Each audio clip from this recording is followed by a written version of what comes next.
My orthodontist and my general dentist both let me know to get my wisdom teeth taken out. When she was in for a routine examination, it was noted that one of her wisdom teeth was starting to attempt to erupt into the mouth. Her dentist also noticed that, when he took the x-ray, that she had the other 3 wisdom teeth, which were not erupting yet, and they were coming in at angles that were such that those teeth would never be viable teeth in the mouth.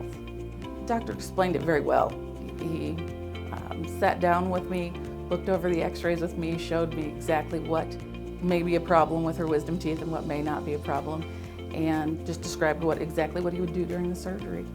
If left untreated for years, decay can develop in the tooth due to the fact that it's partially erupted, difficult to maintain hygienically for her. When decay develops in the tooth, then the risk of infection in the jaw and the surrounding soft tissues, the face and neck, is there. My OMS described to me how the surgery would go.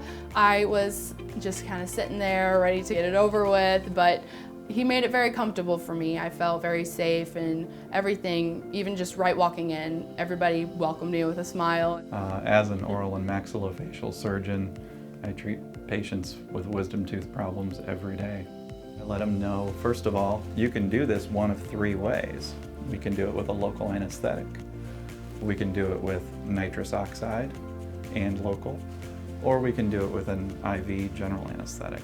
And then we remove the teeth surgically. Depending on their position, we may have to make some incisions to get to them. Sometimes we have to remove a little bit of bone around the tooth to get it out in order to not damage the adjacent teeth that we're trying to preserve and keep healthy. And there may be some stitches in there post-operatively.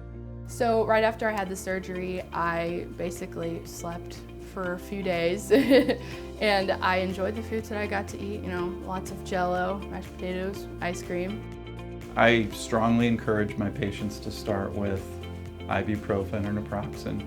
The non-steroidal anti-inflammatories they've been proven to be the #1 thing to manage the pain.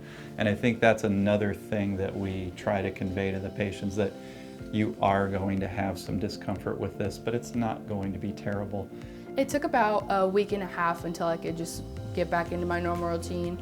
I tell them to limit their activity, definitely, for those first 48 hours. Beyond that, I tell most patients that you can get back to school or work as long as you're not doing strenuous physical activity for about 5 to 7 days. Because we don't want them obviously bleeding again and potentially leading to some of the more common complications that are immediately post-operative. If somebody has to get their wisdom teeth taken out, I would tell them to relax and don't worry about it, because personally I overthought everything and I was a little scared, but overall my experience was the opposite of that. It was actually very comfortable.